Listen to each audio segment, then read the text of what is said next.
Moj život, Bože moj, Ti go dávam, da je tvoj. Ja ste molam, zemaj go, od koren Ti promeni go.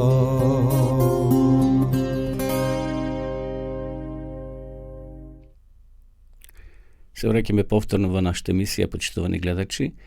Во нашата следна рубрика ќе стане збор за молитвата. Секој утро ние одвојуваме неколку минути да зборуваме за значењето, за вредноста на молитвата во христијанскиот живот. Ово утро ќе споменеме една личност која верувам на сите ви е позната, станува збор за Никола Тесла. Тој е најголем светски ум, верувал во Господа и самиот Никола Тесла. Верувал во значењето, во вредноста на молитвата, посебно на молитвата Татко наш или Оче наш. Е молитва во која е создадена целата филозофија на неговиот живот. Пронајдени се писма кај што тој ја пишувал молитвата Оче наш и ја коментирал. Па сакам да пренесам овутро неколку негови коментари за поедини реченици во молитвата Татко наш. Кога Никола Тесла бил на врвот на својата слава со почетокот на 20 век и кога американските и светските весници пишувале дека тој е најголемиот научник во светот, американскиот поет Џонсон, пријател на Тесла, побарал од него накратко да ја презентира својата филозофија на животот. Значи, овој негов пријател побарал од Никола Тесла да напише како тој го гледа својот живот. Тесла е прифатил понудата и напишал прекрасен есеј за тоа како целиот свој живот од раното детство трагал по зголемување на човековата енергија. Тој наведува дека бил длабоко изненаден и воодушевен кога по многу години и децени на трагање конечно го нашол својот одговор, кој цело време се наоѓал веднаш до него во христијанството, токму во молитвата Оче наш како најдобар генератор на човековата енергија. Молитвата Оче наш може да се толкува на различни начини и во секој случај на молитвата се пронаоѓа некое ново искриено значење. Еве што пронашол Никола Тесла кога е читал молитвата Оче наш. Оче наш, и сега имаме коментар, кога ги кажеш овие зборови, признаваш дека тој е твојот небесен татко, но во исто време и татко на твојот слуга и работник, на твојот болен сосед и смртник, бидејќи ти е заповедено од Синот Божи, врховниот доносител на вистината за Бога и за луѓето да се каже Оче наш, а не Отец мој. Меѓутоа постои друго гледиште кое вели вака.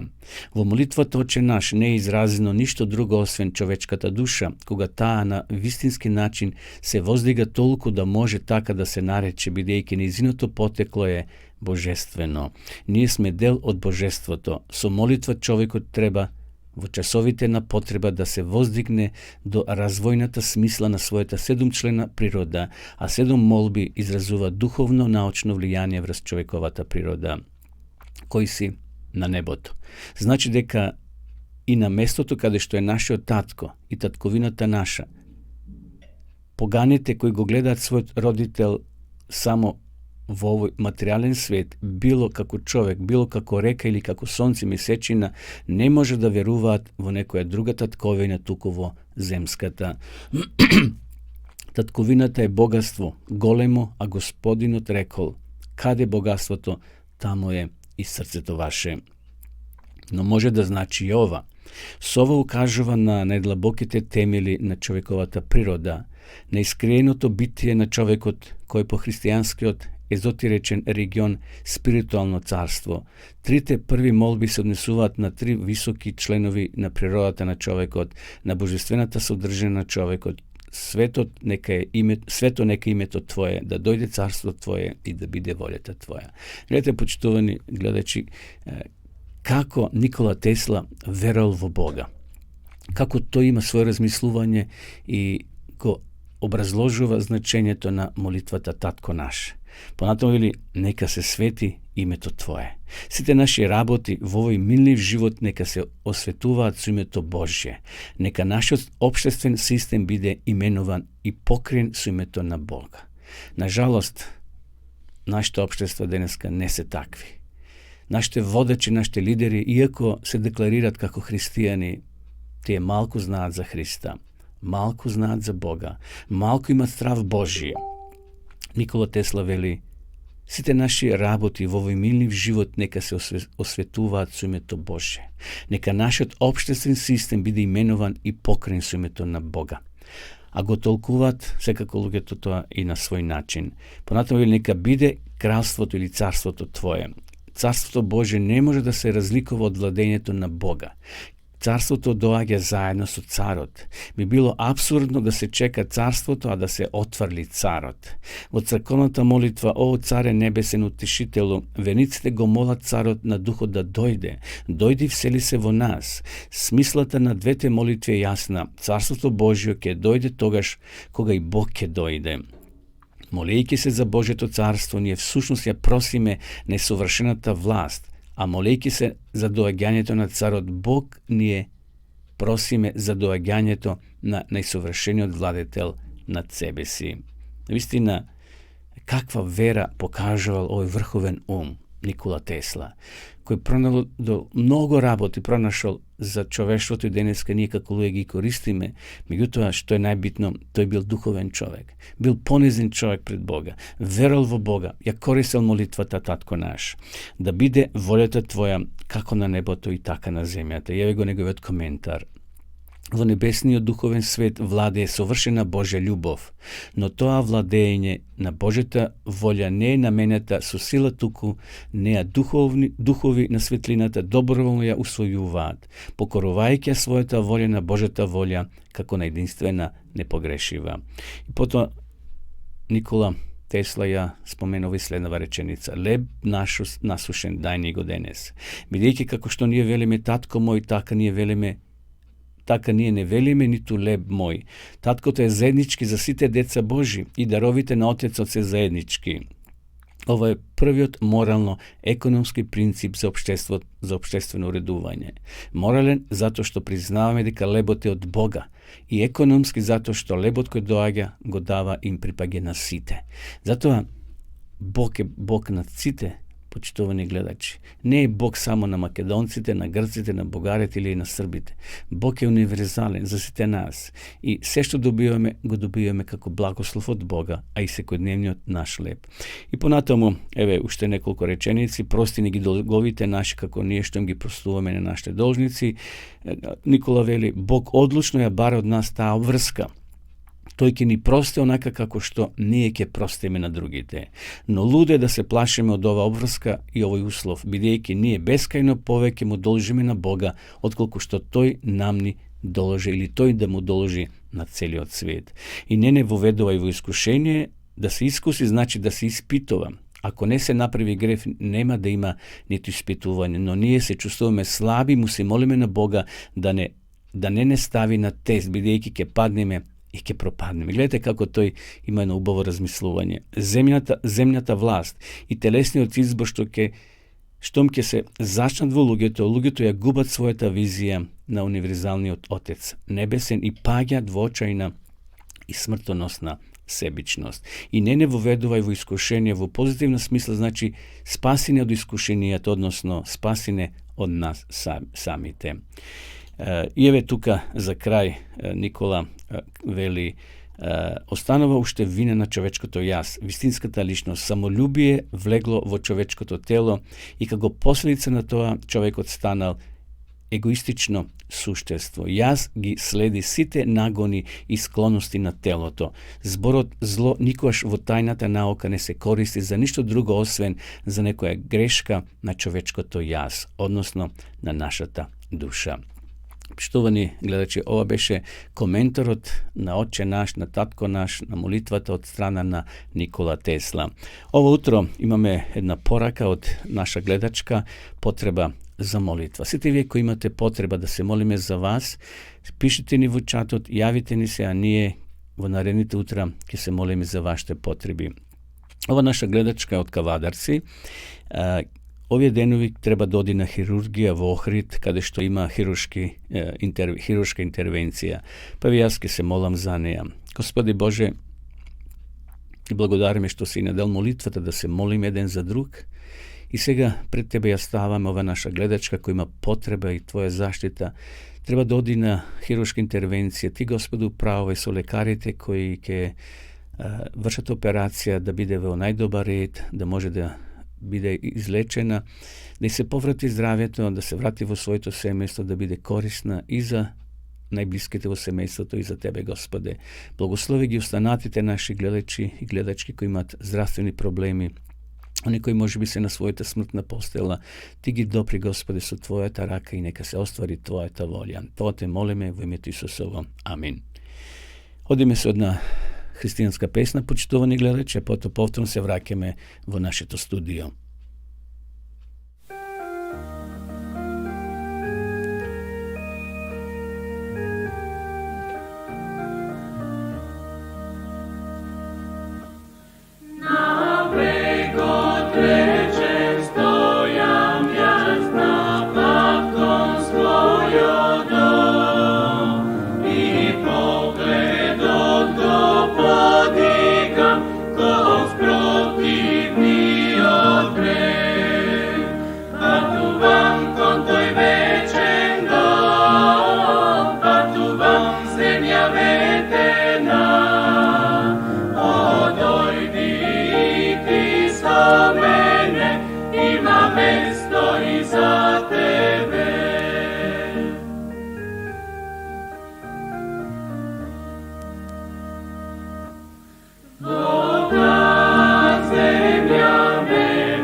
Се враќаме повторно во емисијата, почитовни гледачи. Поздрав до сите вас кои во меѓувреме се вклучивте во нашата програма. Ја следите утринската програма на Глас на надежта директно во живо од Кавадарци, од студиото во Кавадарци. Пред да ја кажам денешнава порака во смисол животна порака, животно искуство, сакам да ви препорачам топло Нови Завет, почитувани пријатели, почитувани гледачи, сите вие кои сакате да имате овој Нови Завет со современ македонски превод, пишете ни во нашиот чат, јавите се со вашите податоци, а потоа ние ќе ви ја доставиме до вашата домашна адреса, така да бесплатна е ова книга Новиот Завет. Значи, сите вие кои имате потреба од Библија или од самиот Нови Завет, еве, овај Новиот Завет, но исто така имаме, значи, и цела Библија, Стари и Нови Завет. Исто така можеме да ви ја испратиме, да ви ја подариме. Уредништвото на емисијата Глас на надежта ја подарува ова бесплатна Библија книга за сите вас. Ако некој од вашите роднини и пријатели се уште нема Свето писмо, еве прилика бесплатно да ја dobijete. Isto tako sакам топло да ви препорачам за сите вас кои имате проблем со цигарата. Значи, нудиме бесплатен курс, 5-дневен план за одвикнување од пушењето.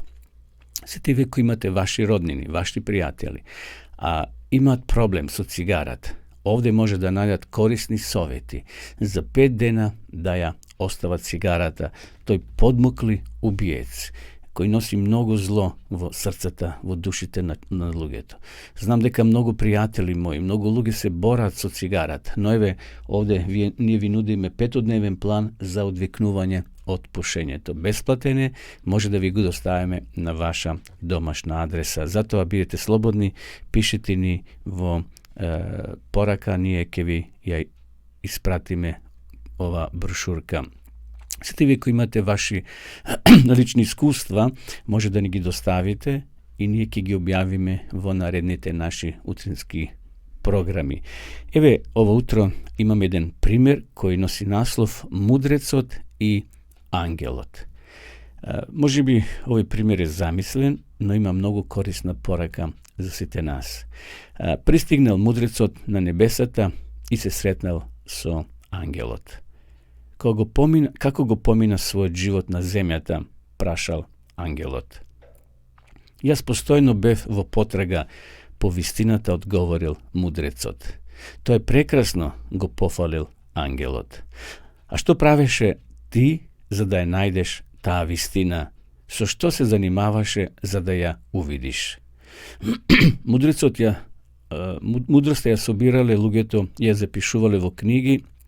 Јас затоа читав многу книги, му рекол мудрецот на ангелот. Ангелот се насмевнал. Небесната мудрост им се предава на луѓето преку религијата, затоа јас ги изучував книгите и посетував храмови, одговорил мудрецот. Насмевката на ангелот станала посветла. Јас патував, беседев, спорев со други мудри луѓе и во нашите спорови се раѓаше правда и вистина. Ангелот благонаколно се насмевнал. Мудрецот замолчал. Лицето на ангелот станало сериозно, а насмевката исчезнала. Направив нешто неправилно? Зачудено прашал мудрецот. Правилно е сето тоа што ми го кажа, но ти ништо не раскажа за љубовта, одговорил ангелот, замислувајќи се. Јас нема време за таа љубов, затоа што бев во потрага по вистината, гордо одговорил мудрецот. Каде што нема љубов, нема ни вистина. Длабоката вистина се раѓа само од длабока љубов, тажно одговорил ангелот и се сокрил. Почитувани гледачи, верувам дека ја разбравме пораката од овој краток пример. Овој мудрец, овој човек ја барал вистината, прочитал многу книги, што е убаво да читаме книги. Секако тој ми читал религиозни книги, може би и други книги, сакајќи да ја дознае вистината. Сето тоа е добро. Меѓутоа, кога ангелот му поставил прашање, а каде била овде љубовта? Тој вели, јас нема време за таа љубов, одговорил мудрецот, затоа што бев во потрага по вистината. Ајде ние, драги гледачи, освен што читаме, што проучаваме, да имаме и љубов еден кон друг. Да ги сакаме луѓето такви какви што се. И богатите, и сиромашните, и учените, и простите. Пред Бога сме ние сите исти. Ајде да повеќе зрачиме на љубов, филеј љубов. Знаете, во грчкиот јазик постојат 3 називи на љубов: агапе, филеј и ерос љубов. Ајде ние да имаме на братска љубов, да се почитуваме еден со друг, да ги сакаме сите, вели Библијата. Оние 2 заповеди што Исус ги спомнал во Новиот Завет: љуби го Господа како самиот себе и љуби ги ближните. Ајде ние да ги спроведуваме тие Божи правила, да зрачиме со љубов, да зрачиме со почитување и со респект еден кон друг, да ги почитуваме луѓето, зашто сите ние сме вредни во очите на Бога. Нека и овој ден биде исполнет со љубов, со респект, со почитување. Само на тој начин животот ќе ни биде многу поубав и проблемите и искушенијата кои доаѓаат во нашиот христијански живот полесно ќе ги поднесуваме. Одиме со уште една pesna, a potom povtorno se vrákeme vo našето studio.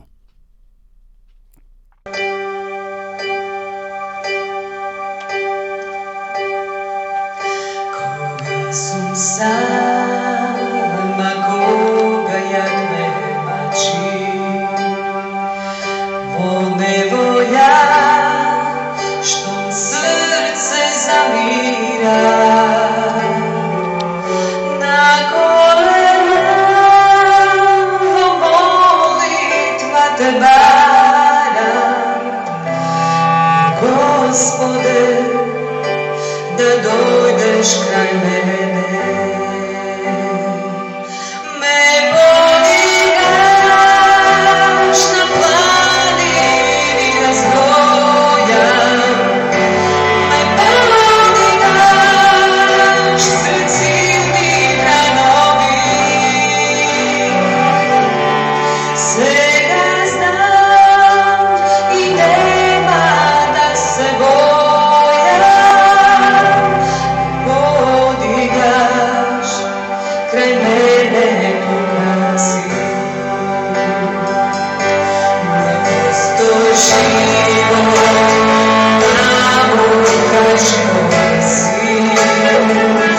Bez tebe srce čuka nevidno, no koga si i spokojstvo mi nosiš. Jeden mig go imam negodno, me podigaš na planini razvojan, me podigaš na zimnih ranovi. Svega znam i nema da se bojam, podigaš kraj mene koga si.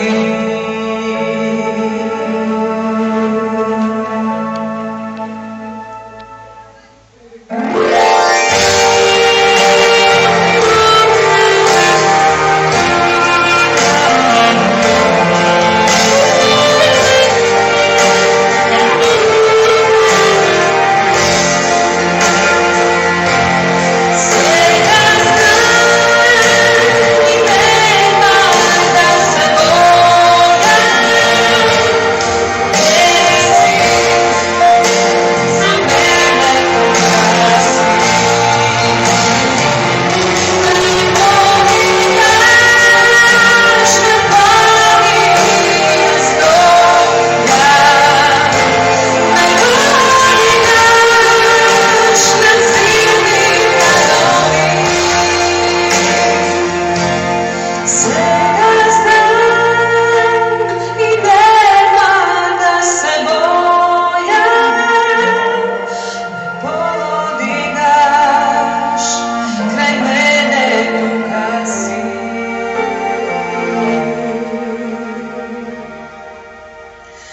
Me podigaš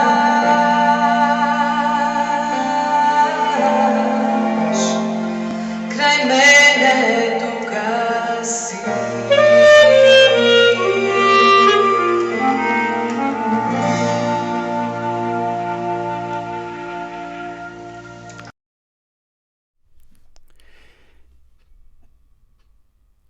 Евене повторно назад во нашето студио, почитувани гледачи. Вие следите утринската програма на Глас на надежта во живо, директно од нашето студио во Кавадарци. Се наоѓам сега во вториот дел од нашата програма, од нашата емисија, ќе зборуваме за здрави рецепти или здрава храна. Бидејќи есента е богата со производи на нашите пазари, овутре би сакал да спомнам неколку рецепти кои може да ги направиме од тиква. Тиквата е многу корисно овоше или зеленчок, кој може да го користиме во нашиот секојдневен живот, во нашата исхрана. Пазарите се полни со тиква и еве неколку рецепти тиква со орис. Како правилно и вкусно да готвиме тиква со орис. Evo da vi pročitam дека тиквата има многу хранливи состојки во нашиот живот, во нашата исхрана за нашето тело, заедно со оризот кога ќе се спојат, тие се корисни за секојдневна исхрана. Еве да споменеме сега тиква со ориз, подготовка на храна. Главните производи на ова јадење се оризот и тиквата. За да го приготвите, лупите ја тиквата, внимателно исечете ја со остар нож, само пазите, внимавајте да не се посечете. Исечете ја опашката од зеленчукот, потоа ја исекуваме тиквата на 4 дела заедно. Извадите го семето и изгребете ја внатрешната шуприна со семињата. Подготовка на ориз е тоа што го миеме, а потоа го обработуваме според рецептот. Тиква со ориз следува рецепт. Ова јадење може да се нарече навистина хранлива исхрана. Тиква, млеко и ориз. Овие се низините главни компоненти кои ќе ви дадат енергија за целиот ден и во исто време нема да им наштети на вашата фигура. Значи, не дебеле тиквата, туку уште ја подобрува вашата физичка фигура. Состојки: 500 грама излупена тиква, 200 грама млеко, 7 супени лажици ориз, да едноставно може се стави путер, малку шекер, ако сакате, но секако ќе ставите и сол. Како се подготвува?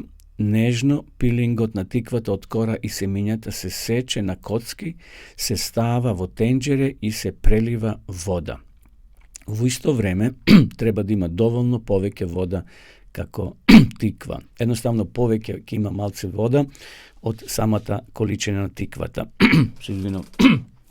Покрите тиквата со капак, односно тенџерето, гответе ја тиквата на тивок оган додека не ја подготвите, а потоа ставете го измиениот ориз во садот и полека да се загрева на оганот. Готвите ја во садот додека не се свари самиот ориз. Штом оризот со тиквата се готови, водата во тенџерето ќе биде половина варена и само ќе ја покрие кашата. Додавајте малку млеко во садот, додајте, како што кажав, и малку шекер, сол и почекајте млекото да зоврие. Потоа намалете топлината и варете уште 5 минути со постојано мешање. Овој пат треба да биде доволно за оризот да се вари заедно со млекото. Важно да се спречи каша од самото вриење. Исклучите го тенџерето со завршена каша, ставите го во мали парчиња путер, може да јадете оваа каша топла или ладна.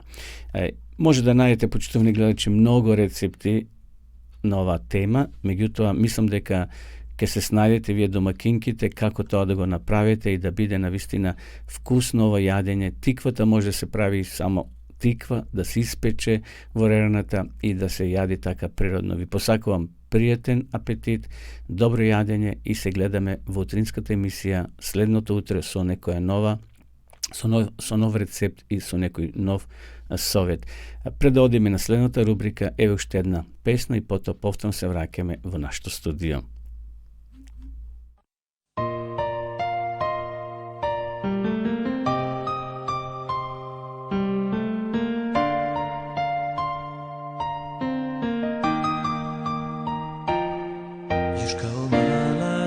Sanjali smo mi da dobijemo dar za rođendan, a ni znali nismo da je naš najveći dar već rođen u maloj štalici radi nas. Imamo razlog da živimo s njim, imamo razlog jer je Božji on sin, što raspet je bio na krstu zbog nas.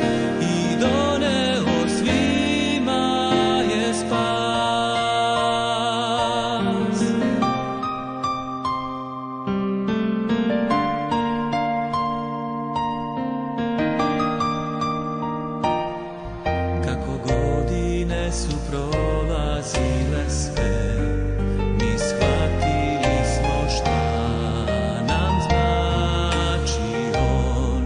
Božji sin što bio raspetljen na krstu radi mene, zato što voli me, voli me.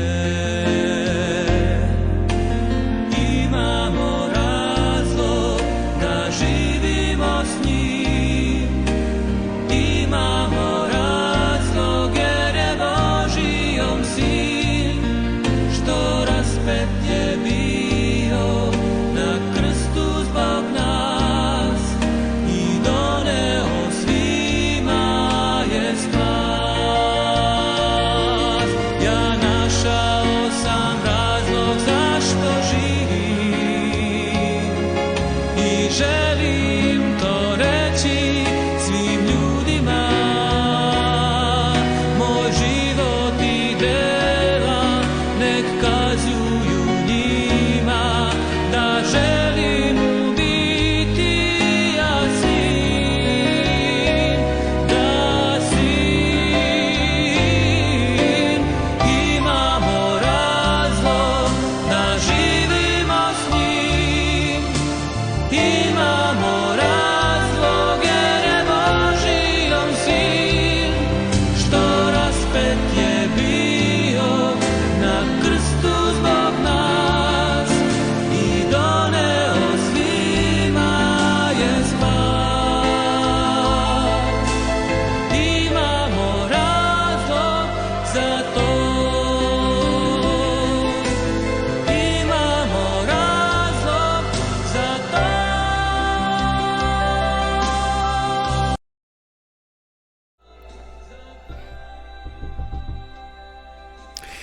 Дойдохме до последната рубрика во нашата утринска програма, станува збор за исчезнати градови и цивилизации.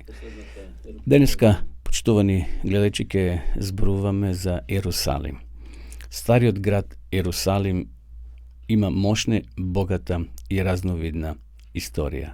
Тоа го дознаваме од разни пишени извештаи кои сведочат во најразличити фази од неговата историја, од неговиот развој. Иерусалим се спомнува некаде 644 пати во Стариот Завет. Покрај тоа се споменува и во многу египетски и асирски текстови. Ниту за еден друг град на Блискиот Исток не постои толку богата историска документација како за Ерусалим. Покрај тоа, новата градска целина отсекогаш се изначувала со стариот град. Во текот на своето вековно постоење, градот претрпел 14 тешки разорнувања, но секој пат бил одново обновуван. Знаеме дека градот Ерусалим значи, името Ерусалим значи град на мирот.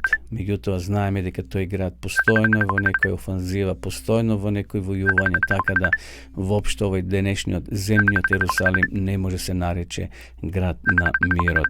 Археолошките испитувања, иако доста ограничени, дале приличен број важни податоци кои ни расветлуваат и ја потврдуваат вистинитоста на библиските извештаи за овој град. Не само што градот постои денеска и видлив, како што овде спомнавме, 644 пати се спомнува само во Стариот Завет. Денеска археологијата ги потврдува библиските извештаи, библиските наводи дека тој град навистина постои и се одвивале многу различити интересни историски работи во самиот тој град.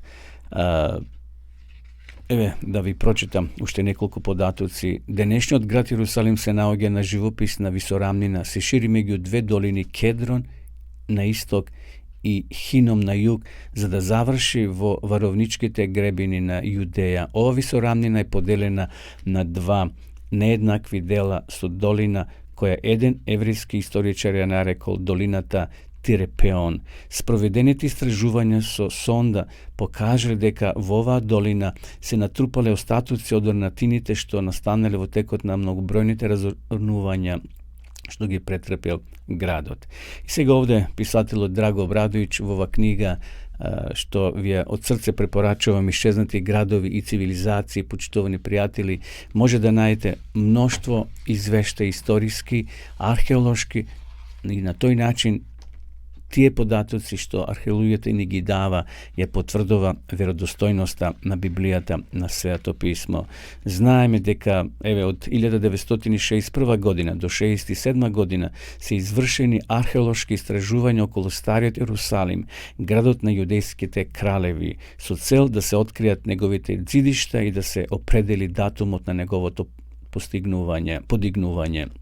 На 25 метри над изворот откриен е Ханенскиот бедем од 1800 година пред Христа, а малку над него втор бедем од 7 век пред Христа. Во првиот случај најверојатно се работи за една кула што се наоѓала покрај градската порта, која за време на мир на жителите на градот им овозможувале пристап до изворот. Библискиот извештај за помазанието на царот Соломон од првата книга до Царевите 1:32 до 40 стих споменува дека постоела таква врата на тоа место. Гледате, Библијата ги спомнува таквите места. Денеска тие не постојат, но тие се затрупани од разни земјотреси, од разни поплави или палење на самиот град, но земјата ги крие тие докази, тие богатства и денеска археологијата ги пронаоѓа. Има овде уште многу интересни податоци што сега немаме време во нашата емисија, почитувани гледачи, да ги прочитаме, но како да е Ерусалим бил обновен за време на владењето на Ирод Велики, Ирод Антипа и династијата на Макабејците во вториот век пред Христа.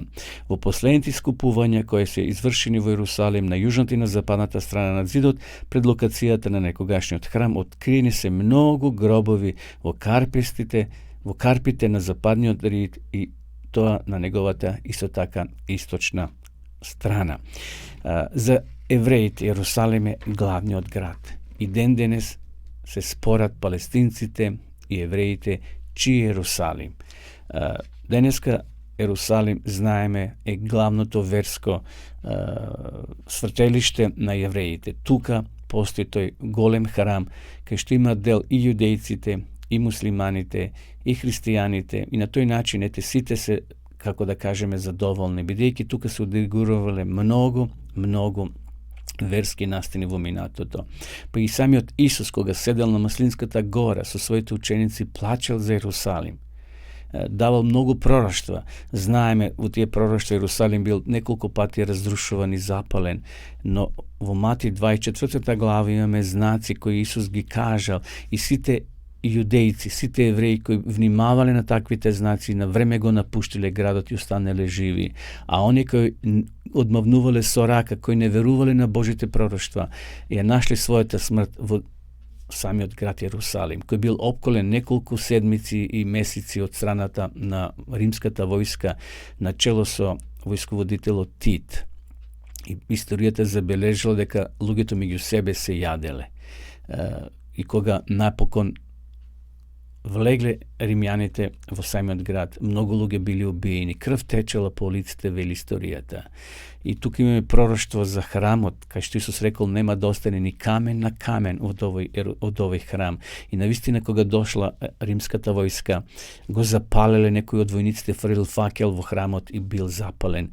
И потоа кога се угаснал оганот, војниците со своите копја ги расклатиле камењата, барајки злато, мислејќи дека овде има доволно многу злато, и се исполнило пророштвото онака како што го кажал, почитувани гледачи, самиот Исус Христос. Еве, тука ќе завршиме со овие податоци од градот Ерусалим.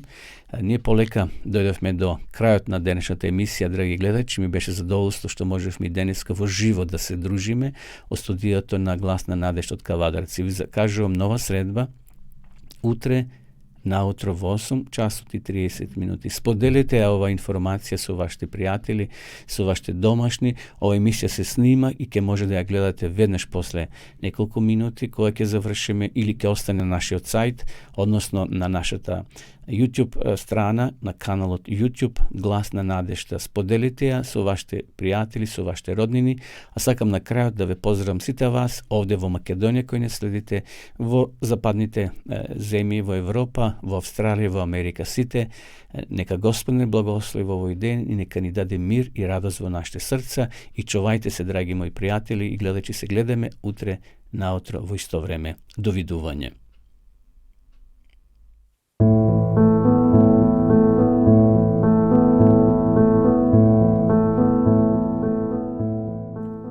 почитувани пријатели, ве покануваме да бидете дел од утринската програма Глас на надежда. Секој ден од понеделник до петок во 8 часот и 30 минути со Томе Трајков. На Facebook страната на Глас на надежда. Ке имате прилика да слушате утринска порака, совети за здравието, животни приказни, рецепти за готвење, гости во студиото и многу други интересни работи. Ве очекуваме.